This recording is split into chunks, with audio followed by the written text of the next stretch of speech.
Seja muito bem-vindo, seja muito bem-vinda. Eu sou Hugo Santana, eu sou advogado, sou professor de prática jurídica e eu ajudo advogados a dominarem a prática em juizados especiais. Estamos aqui, amigos, no contexto do aquecimento para o Dominando Juizados Especiais na Prática, que é um curso gratuito, online, que eu vou oferecer para você a partir do dia 1º de novembro, tá? Já está chegando perto. Então, se você quer dominar a prática em juizados, quer saber exatamente o que faz a cada passo que você dá nos juizados, sem sentir insegurança, sem sentir receio de cometer um erro por falta de conhecimento e prejudicar o seu cliente, então esse treinamento é para você, tá? Vai estar disponível a partir do dia 1º de novembro, gratuito. Você só precisa se inscrever. O link está na descrição do vídeo, aqui no YouTube e na bio no Instagram, tá? Meus amigos, vocês sabem, eu sempre estou aqui compartilhando com vocês a visão do outro lado do balcão, a visão de quem acompanhou juízes diariamente, quem auxiliou juízes diariamente por mais de 10 anos nos juizados especiais. Eu redigia as decisões, eu orientava, eu acompanhava os juízes durante todo esse tempo. Eu trago esse conhecimento para você ter essa visão do que importa realmente você levar para a sua prática em juizados. Talvez você esteja gastando tempo estudando, pesquisando elementos que eventualmente não fazem muita diferença na hora de você praticar de fato. Que segredo é esse? O que eu quero trazer aqui para vocês é que, de fato, o juizado é a casa do jovem advogado, é a casa do advogado autônomo, tá? Depois disso aqui você vai entender, eu vou trazer aqui todos os elementos para você entender por que o juizado é a casa do jovem advogado, do advogado autônomo, tá? Nesse ritmo aqui, né? Eu primeiro preciso mostrar para você. Tem gente nova aqui chegando, tem gente que já está me acompanhando há algum tempo, né? E o que eu quero falar para vocês é o seguinte, né? Para você que chegou agora, deixa eu te falar, que é o juizado? Por que o juizado é a casa do jovem advogado e do advogado autônomo? Por que primeiro eu preciso dizer para você o que é, né? O que são os juizados, né? A gente tem até hoje advogados que confundem o juizado especial com juizado de pequenas causas. Até hoje, colegas experientes, né, mandam mensagem no direct, me procuram em outros canais de comunicação, e aí, lá pelas tantas, falam, o juizado de pequenas causas. Não é juizado de pequenas causas, tá? Juizados de pequenas causas estão extintos.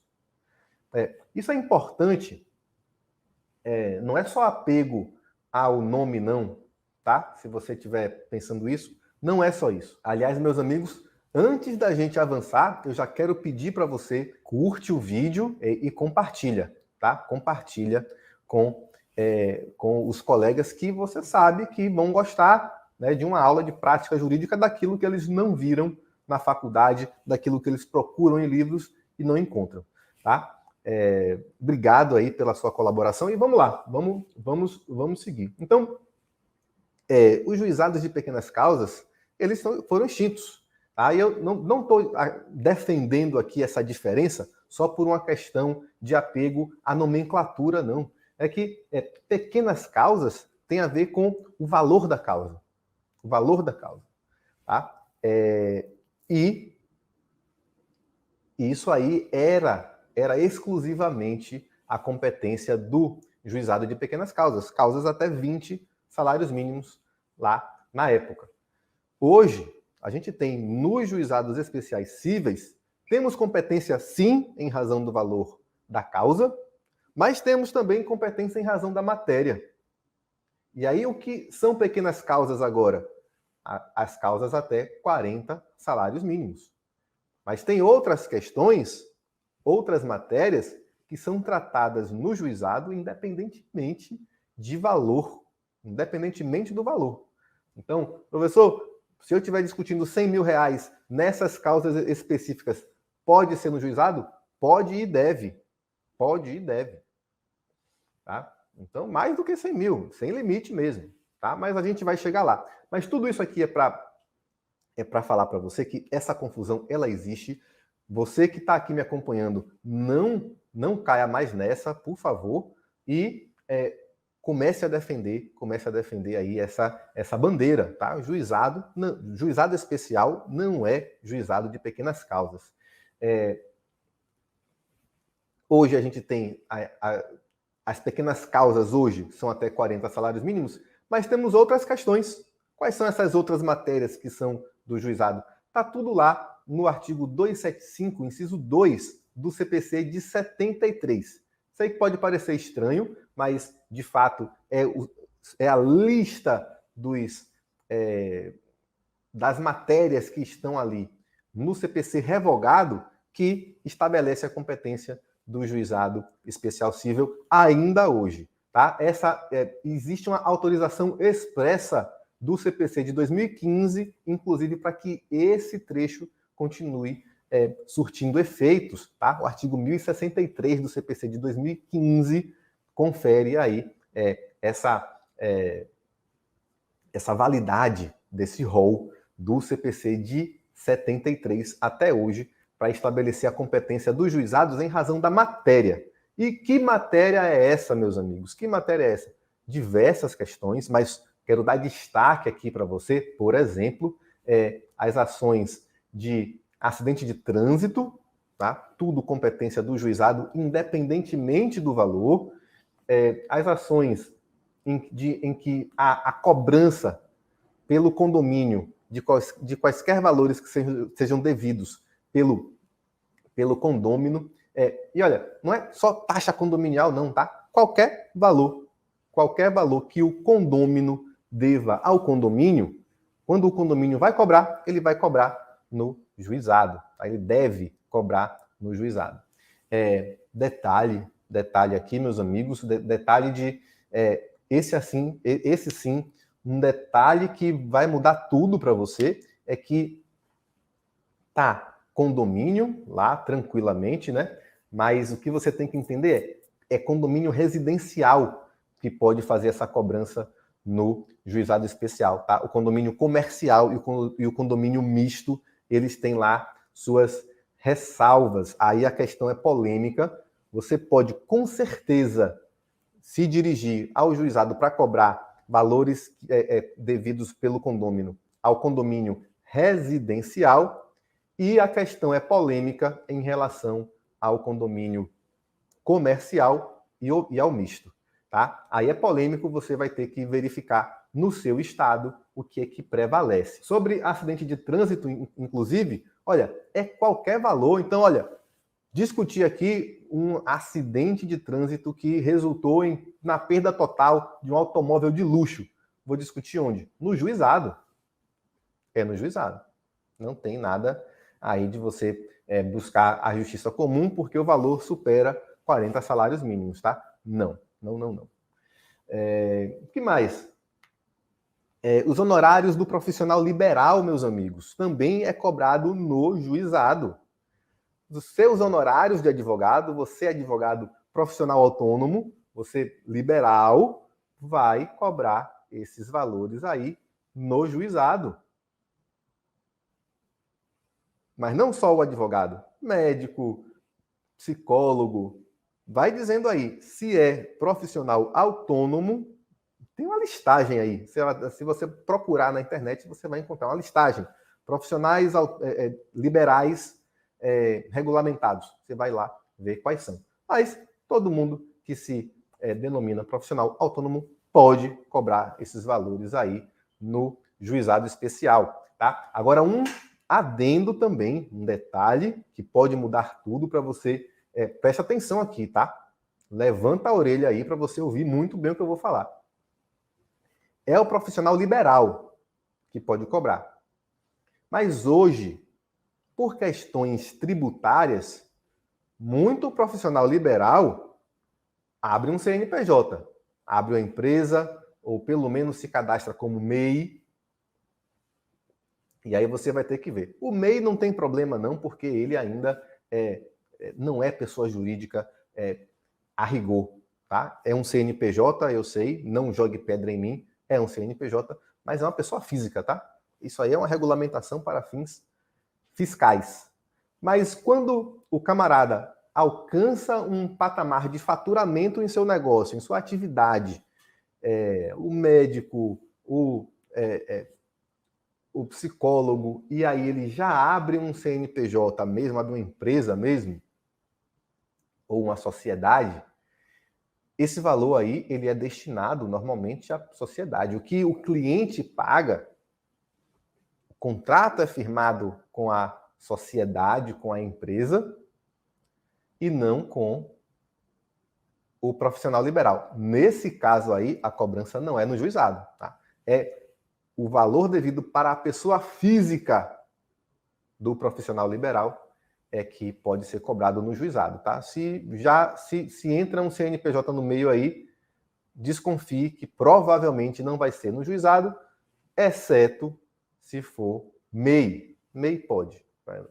Se você pegar um juiz que entende bem dessa questão, tá? Porque o juiz também, juiz sem banana com MEI, Eireli, foi até extinta, né? Mas preste atenção aí, para você depois não ir, por conta desse detalhe, você não se atrapalhar, tá? Mas, amigo, então, diante dessa questão aí, você vê que... e faltou falar o mais importante de todos. A grande maioria das questões de consumo estão nos juizados, tá? Juizado especial cível e defesa do consumidor, tudo a ver. Tudo a ver, tá? É uma relação realmente super, muito próxima, muito íntima, porque a maioria das questões do juizado são ações de direito do consumidor. E a maioria das ações de direito do consumidor estão no juizado. Porque em diversas questões, mas sobretudo porque valor da causa. Né? Valor da causa. Bens de consumo a gente consome, não é todo dia que você está consumindo aí um veículo, né? A ponto de ele dar um defeito e você propor uma ação no juizado. Né? Normalmente, essas questões de atraso de voo, negativação indevida, qualquer vício no serviço aí de telefonia, reajuste de plano de saúde, vai falando aí, todas essas questões aí que seu vizinho tem, que sua família tem, o pessoal quando procura você na família para perguntar, é questão de direito do consumidor normalmente, né? Então, todas essas questões aí são da competência dos juizados, tá? E aí, por que isso é importante? Por que eu estou falando tanto nisso aqui? Porque uma vez que você sabe que essas questões são da competência dos juizados, você pode optar, você pode escolher, tá? A gente tem os juizados especiais cíveis, os criminais, os de fazenda pública e os federais. A competência do juizado especial cível, que é do que a gente está tratando aqui, ela é relativa. Então, quando é em razão ao valor da causa, tá? Ela é relativa. Então, você pode optar, você pode escolher, né? Você pode decidir propor a ação no juizado. E eu recomendo que você faça isso. É um rito mais célere, mais simples. Você vai ver aqui, eu vou trazer para você todas as vantagens. Ontem eu falava que o juizado não é uma simplificação do procedimento comum do CPC. Tá? Não é. Então, é outro detalhe para você prestar muita atenção. Não se confunda com o que eu disse ontem e com o que eu estou dizendo hoje. O juizado, ele tem um procedimento mais simples. Não quer dizer que é fácil, é simples, mas também não quer dizer que é a simplificação daquilo que você viu na faculdade. Não é. Tá? Se você acha que o que você viu na faculdade é só você tirar os excessos, tira aquilo que você acha que é um problema e bota lá e resolveu no juizado, não é. Tá? Mas, de fato, é um procedimento com menos etapas, tá? Com menos elementos. E aí, à medida que você tira os elementos, você tem que ser mais cuidadoso, mas também você só precisa dominar pouca coisa. Né? Uma vez que você domina o procedimento do juizado, você está livre. Tá? E essa questão ela é fantástica, porque para dominar e quando eu falo dominar, não acho que eu estou falando aqui dominar o rito do juizado, dominar o que está na Lei 9.099. Isso aí você vai, se você lê uma semana, você entende. Mas o que eu chamo de dominar o rito de dominar a prática em juizados é exatamente de você saber exatamente o que fazer para alcançar o objetivo. O cliente, quando ele te procura, ele não quer saber se você sabe a Lei 9.099 decorada, não quer saber se você foi bom aluno de processo civil, ele quer saber se você é bom de resolver o problema. Tá? E você vai perceber que existe muita diferença. Você pode conhecer. Aliás, tanta gente conhece aí a prática, conhece aí a teoria e não sabe nada de prática.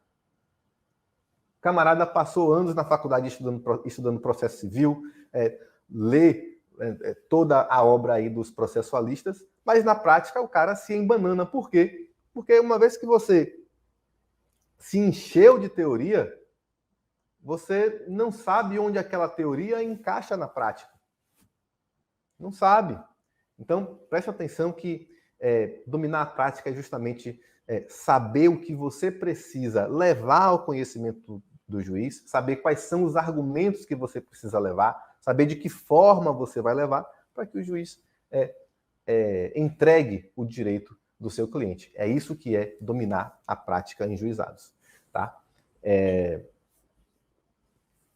Então, meus amigos, é importante que você entenda que o juizado agora ele tem uma série de vantagens para você que advoga sozinho, para você que acabou de pegar a sua carteira da ordem, acabou de se inscrever na ordem, para você que tem um pequeno escritório, um escritório com 2 sócios, por que ele é tão vantajoso? E eu chego a dizer que ele é a casa do jovem advogado e do advogado autônomo. Por que isso? Porque o juizado, a primeira dica eu já falei, ele tem uma grande oferta de ações, uma grande oferta de questões. Mais de 55% das ações do país estão nos juizados. Estão lá. Eu já te falei aí, só as questões de consumo, meu Deus. Percebe? Isso não sou eu chutando um número não, viu, gente? É dados do CNJ. São dados do CNJ que trazem para a gente aí. Eu publiquei em algum lugar, no meu Instagram você vai encontrar aí, certamente, esse conteúdo. Nos juizados estão a maioria das ações do país inteiro. Tá? Questões de consumo, questões de acidente de trânsito, tá? Questões de vizinhança. O vizinho construiu um muro e está empatando o meu acesso. Então, a gente tem uma grande oferta de ações. E quando a gente fala em prospecção de cliente, aí é que a coisa fica muito mais simples. Muito mais simples. Tá? Não é todo dia que tem alguém comprando um imóvel, não é todo dia que tem alguém com uma grande questão lá no STJ, mas, meu amigo, consumo, diariamente você consome. Diariamente todo mundo consome. E, então, os atritos, as leads em relação de consumo, todo dia você vai ter infinitas, diversas questões nascendo ali. A média salarial do advogado contratado hoje no escritório é de R$ 1.800. E aí, quando você percebe que em uma ou duas ações de direito do consumidor que você tem no juizado, você já superou essa marca. Quer que eu faça conta aqui com você? Eu faço. Vamos lá, uma ação simples, tá? Negativação indevida. Normalmente de indenização aí, a gente tem R$5.000. R$5.000 de indenização. Em média, tá? Em alguns lugares do país vai ser mais do que isso. Mas normalmente aí em torno de R$5.000. Se você, e vamos supor que você não vai cobrar honorários iniciais, honorários pro labore. Vamos supor que você vai militar, vai trabalhar só em busca aí dos honorários de êxito. E vai cobrar o mínimo da tabela da OAB. Então, se você tem uma indenização de R$5.000, seus honorários ao final, contando só os de êxito, tá? Sem contar sucumbência, por exemplo. Você vai ter R$1.000. R$1.000 de honorários. Só de êxito, cobrando 20%. Cobrando 20%, que normalmente é o mínimo das tabelas aí da OAB. Então perceba que com duas ações que você tenha no juizado, você já superou aí esses R$1.800. Né? Com duas ações você vai ter R$2.000 de honorários. Então, eu tenho visto isso. Tenho visto isso com meus alunos, enfim, nas nossas conversas, e eu digo, poxa, o pessoal não se atentou para isso ainda. Né? Ah, professor, mas vai arranjar cliente onde? Essa é outra questão que também não é tão difícil de você resolver. Tá? Uma vez que você entende como é que você chegou aqui até mim. No Instagram, né? No YouTube, no Facebook. Você pode fazer isso também. Você pode fazer isso também. Então, e te garanto, é muito mais tranquilo você fazer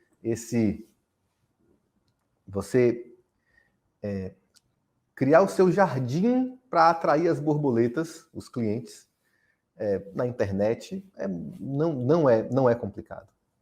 Não é complicado. Então, não sei por que as pessoas não acordaram para isso ainda, tá? Mas eu tenho muitos alunos que têm essa percepção. Mariana Dantas, Ana Paula. Caramba. O pessoal tá Linda Austin, Adriele. O pessoal que chegou não tinha conta profissional no Instagram, não tinha nada, não fazia nenhum tipo de marketing, e hoje estão aí gerando conteúdo. Todo dia eu vejo conteúdo delas aqui hoje. Aparece para mim aqui. E você pode aprender a fazer isso também. Meus alunos sabem. Então, uma vez que você entende que você pode superar essa média salarial aí tranquilamente sendo advogado autônomo, aí a coisa começa a funcionar para você. Mas é um segredo que ninguém te conta, né? Que as pessoas dizem para você, olha, arranja aí um escritório para você trabalhar, porque é mais seguro, é mais tranquilo. Sim, é seguro enquanto você está lá. É seguro enquanto é interessante que você esteja lá. Uma hora pode deixar de ser. Mas é importante que você saiba você entenda como isso é na prática, tá? Mas essa é a primeira, né? A prospecção de clientes na internet em questões de consumo é muito simples de você fazer, né? De você gerar conteúdo e atrair o cliente. Né? Isso é simples.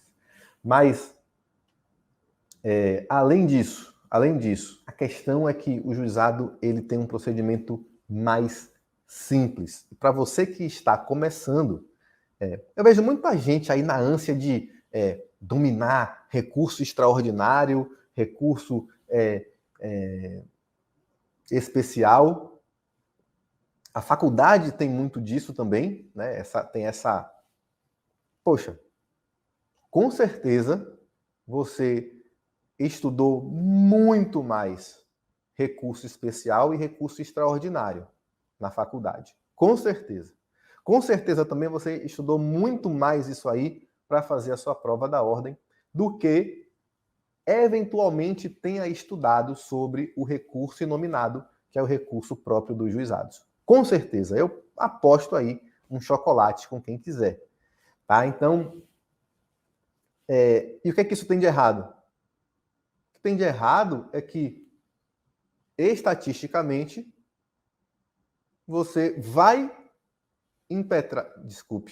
você vai interpor um recurso inominado muito antes de interpor um recurso especial, um recurso extraordinário. Até cronologicamente falando. Se você está aí seguindo o rito do processo, você está diante de um processo que, eventualmente, você vai interpor um recurso inominado para só então chegar a vez de interpor o recurso extraordinário. E o advogado fica na ânsia de aprender o extraordinário, o especial e tudo mais. Não sabe nem fazer o preparo do recurso inominado, que é o recurso que vem antes. Vem antes. Então, não colocar a carroça na frente dos bois. Você precisa saber muito o caminho do processo no juizado, na prática, até você, eventualmente, pensar num recurso extraordinário. Tá? Deixa para se preocupar em dar o seu sangue no procedimento de origem, no procedimento ordinário, né, não o extraordinário. Né? Você tem que entender que suas chances de defender o direito do seu cliente são muito maiores ainda no âmbito do juizado. Quando você chega ao ponto de precisar interpor um recurso extraordinário, você já perdeu a ação.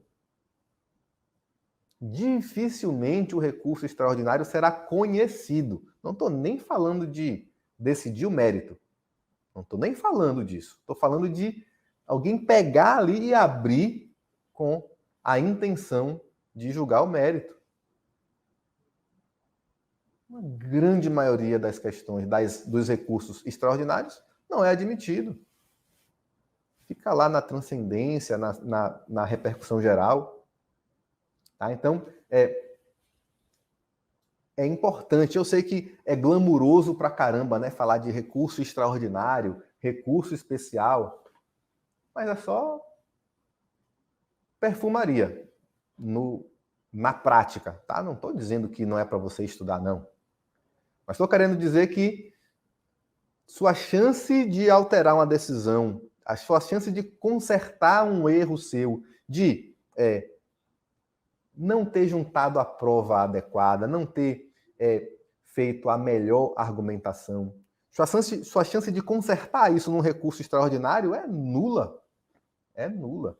Domine a prática em juizados, domine o caminho do processo, domine a empatia em relação ao juiz. Se coloque, se coloque no lugar do juiz. O que é que ele gostaria de ver ali para deferir o seu requerimento, para julgar procedente o seu pedido? O que ele gostaria de ver? Esse é o detalhe. Tá? E isso é lá no juizado. Não procura, não gasta tempo com seu recurso, estudando recurso extraordinário, especial. Agora não. Calma, calma. O momento vai chegar, mas não é agora. Você vai ter centenas de ações no juizado até você, de fato, ter uma ação que, olha, essa aqui merece um recurso extraordinário e eu vou com tudo. Né?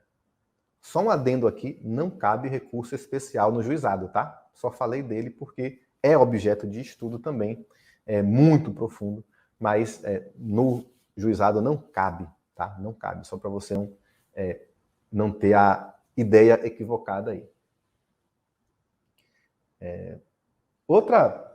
Então, só pela questão da simplicidade do procedimento. Outra questão que atrai muito o jovem advogado, sobretudo, não tanto o autônomo, não necessariamente o autônomo, mas o jovem advogado, ele morre de medo de fazer audiência, né? Começou, acha que o juiz é um bicho-papão, e aí tem receio de encarar o juiz lá. O juiz é gente, tá? O juiz é gente como a gente. Alguns podem até ser um pouco mais distantes, afetados, enfim, mas você não precisa ter. Mas eu sei que você tem, algumas pessoas têm medo de estar ali na frente do juiz. Então, uma coisa que deixa o jovem advogado mais tranquilo em relação ao juizado também é que a audiência é com juiz leigo, é com conciliador. São advogados que nem você. O conciliador não precisa nem ser advogado. Então, é importante que você saiba dessas diferenças também, né? Às vezes está lá tratando excelência, excelência, excelência. É um advogado, colega seu.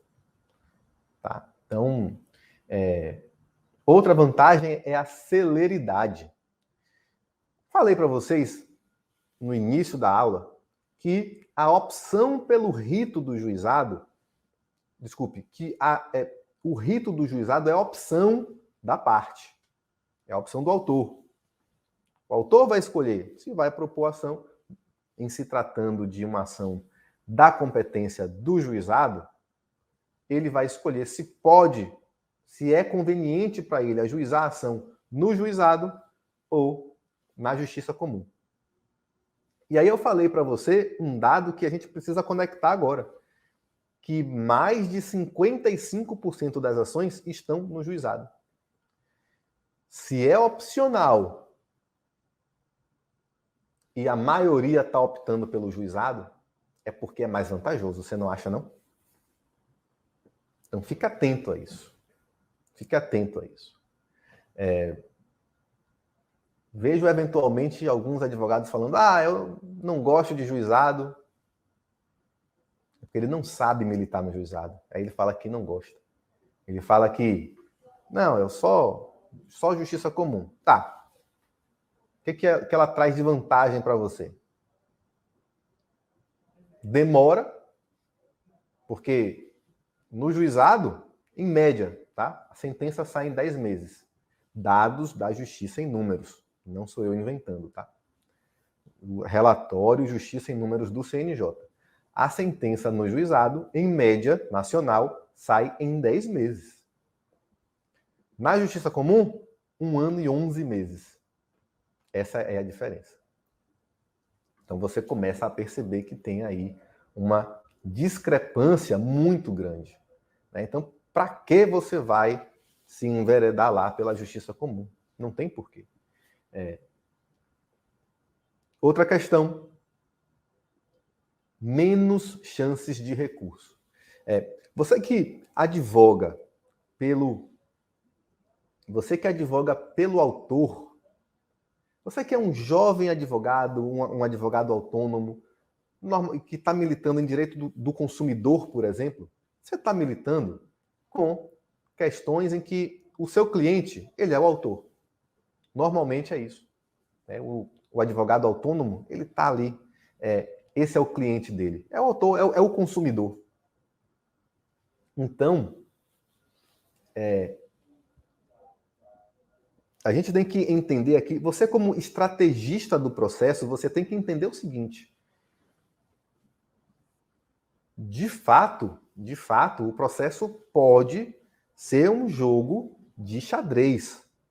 Pode ser uma questão de estratégia. Né? E ser estrategista é importante.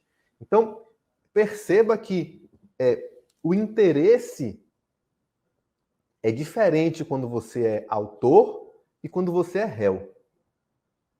O autor, ele tem interesse em que a ação ela caminhe rápido.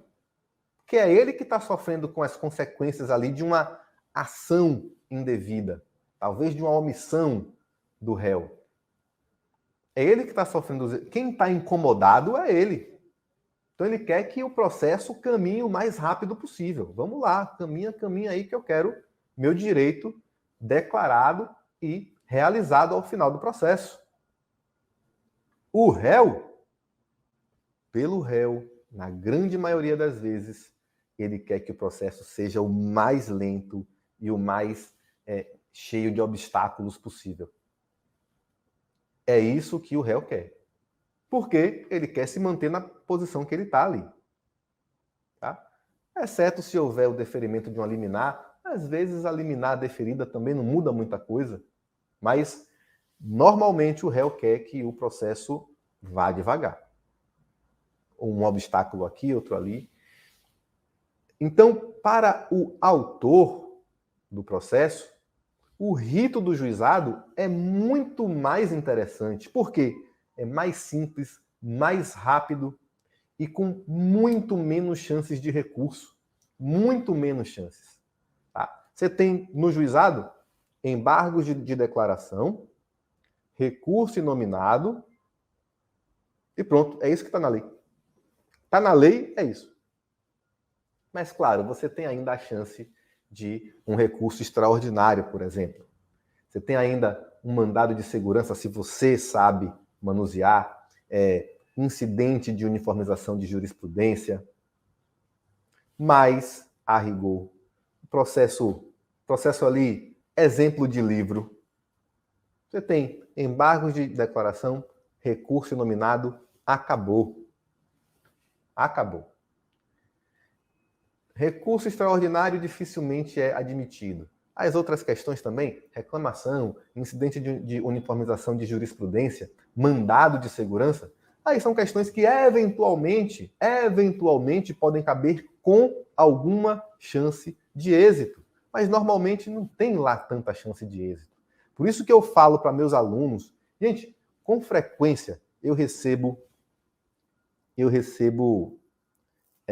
consultas no direct. Às vezes é uma questão muito simples e eu respondo. Né? Outras tem que ser uma consulta de fato. Né? Mas muitas vezes as pessoas perguntam, professor, depois do acórdão na turma recursal que apreciou o recurso nominado, o que eu faço?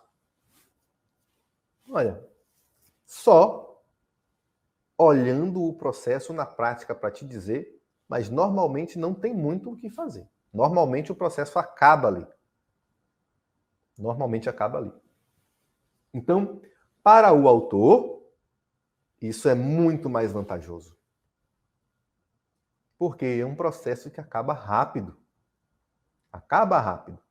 Em média, acaba bem mais rápido que o processo na justiça comum. Justamente porque não tem tantas chances de recurso assim.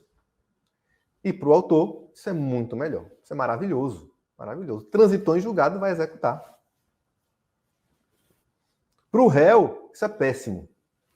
Para o réu que não quer cumprir com a sua obrigação, para o réu que não quer agir conforme o direito, é maravilhoso que esteja na justiça comum. Normalmente sim. Porque o processo é mais lento, é mais demorado, tem muito mais incidentes, muito mais chances de recurso. Então, essa é outra vantagem para você que está aí advogando pelo autor, advogando para o consumidor. Outra vantagem que você não pode deixar de enxergar é que as questões de juizado, elas são resolvidas com um ou dois artigos de lei. Um ou dois. Eu sei que pode parecer simplista o que eu estou falando aqui, mas não é simplista, não. Eu vou mostrar para você, inclusive, que não é simplista. Mas o que eu quero que você compreenda é que você tem menos coisas para dominar. Tá? Eu passei mais de 10 anos do lado de dentro do Poder Judiciário. Passei mais de 10 anos acompanhando os juízes, lado a lado nas sessões de julgamento, redigindo as decisões por eles, analisando os processos. E quando eu cheguei lá, eu imaginei uma coisa, e essa imagem ela foi sendo desconstruída a partir da minha caminhada lá dentro. Que era de que o juiz, para decidir, ele deve aplicar uma série de artigos, né, para formar ali uma decisão perfeita. Nada disso. Nada disso. O juiz, ele aplica 1, 2 artigos de lei, a decisão inteira. Você vai olhar 1 ou 2 artigos de lei, está pronta, está fundamentada a decisão dele. Isso é ruim? Não necessariamente. Isso é fácil? Com certeza não. A questão é a forma com que o juiz aplica. E isso faz toda a diferença. Se você quer dominar a prática em juizados, quer dizer, você quer entregar o resultado que o seu cliente busca, seu cliente procurou você querendo alcançar um objetivo. Ele quer a indenização, ele quer a cobertura do procedimento de plano de saúde dele. Ele não quer que você faça um discurso, que você escreva um livro para apresentar para o juiz. Ele quer que você resolva o problema. E a solução normalmente está em 1 ou 2 artigos de lei. A grande questão é que o mesmo artigo que aparentemente serve para resolver uma questão, em outra não serve. Em outra não serve. E quando você entende que o juiz aplica o artigo de acordo com a situação e não com o que está dito na própria norma, aí você vai entender. Você precisa compreender o raciocínio do juiz, precisa se colocar no lugar dele, entender o processo decisório do juiz. Nesse tempo todo que eu passei lá, depois eu entendi, minhas decisões tinham fundamento em 1, 2 artigos. Ponto. Todas aprovadas. Quero te dar um exemplo aqui, para você não pensar que eu estou sendo simplista aqui no que eu estou expondo para você. Mas vamos um exemplo simples, para você entender o que eu digo. Vamos falar sobre juros de mora. Quem está acompanhando aí fala juros de mora quando eles começam a incidir.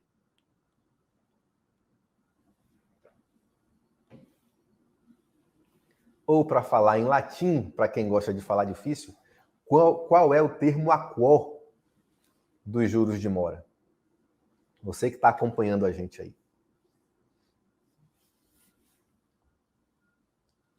É o seguinte, os juros de mora, eles são, se você buscar no Código Civil, você vai encontrar expresso, claro, cristalino. Juros de mora começam a incidir da citação, artigo 405 do Código Civil. E aí você está em dúvida, né? A decisão até já trouxe lá o termo aquor, mas está diferente disso. E você começa a ficar, poxa, isso está errado. Código Civil está lá claríssimo. A partir da citação que os juros de mora começam a incidir. Não tem nenhuma ressalva. O artigo 405 é direto. Direto. Os juros de mora incidem a partir da citação, ponto. Acabou. E aí você que não entende de prática, você que foi procurar a sua solução lá no artigo da lei, você acha que é isso mesmo e acabou. E se vier diferente na decisão, você quer recorrer, Você não vai nem entender se está havendo um prejuízo para o seu cliente ou não. Mas, na prática, o artigo 405, ele só vale para quando você está tratando de uma... primeiro, tem que ser uma relação contratual. Segundo, que tem que ser uma obrigação que ainda seja ilíquida. Só aí, o artigo 405, ele tem aplicação. Tá? E aí isso me faz lembrar muito de advogados muito diligentes, advogados preparadíssimos,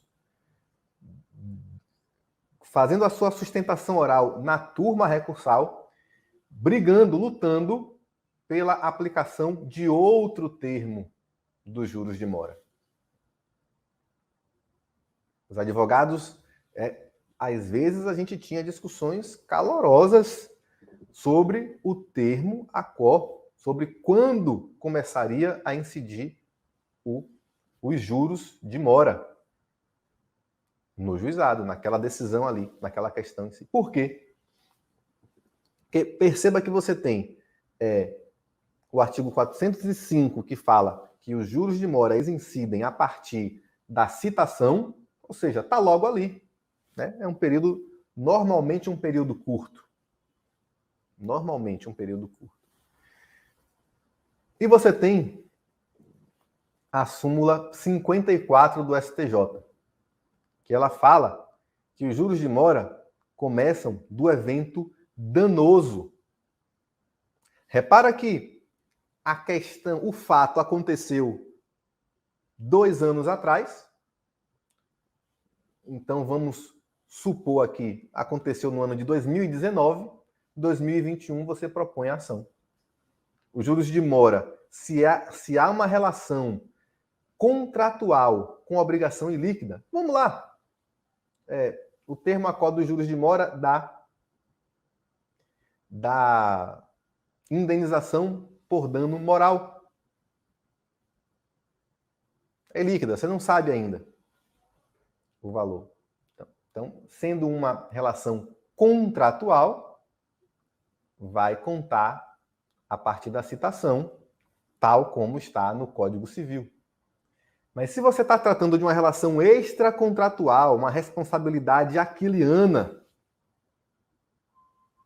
aí vai incidir a súmula 54, e isso faz muita diferença, porque você tem juros de mora de 1% por 2 anos. Às vezes isso aumenta 24% do valor da condenação.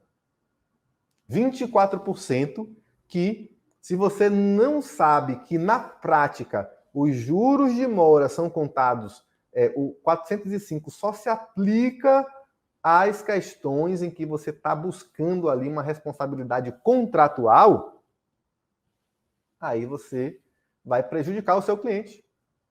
E se prejudicar, porque os seus honorários vão contar em cima disso também.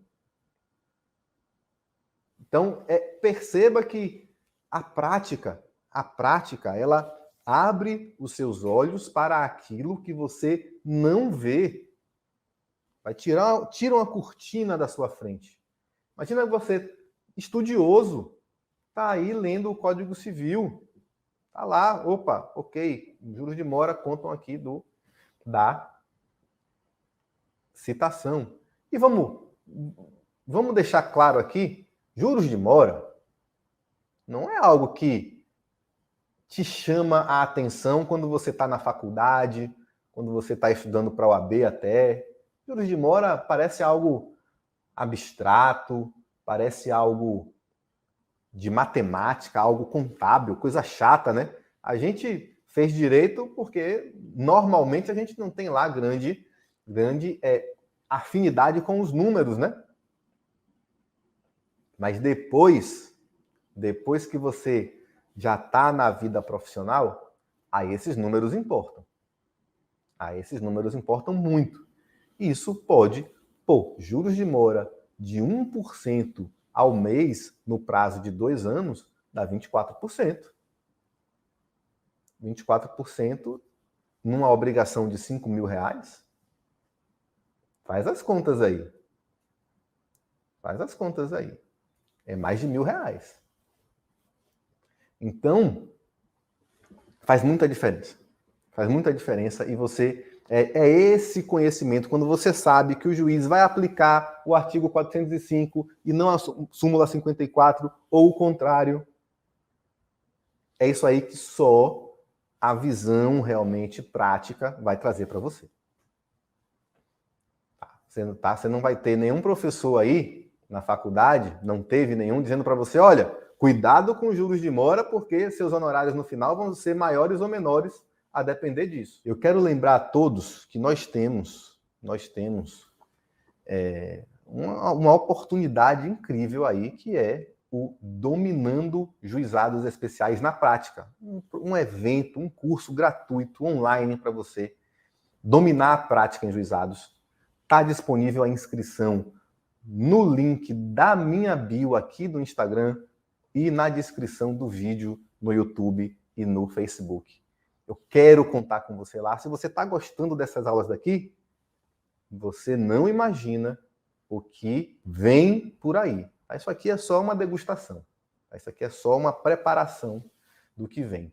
Mas você vai perceber que é um evento totalmente novo, totalmente, enfim, né? Você vai amar.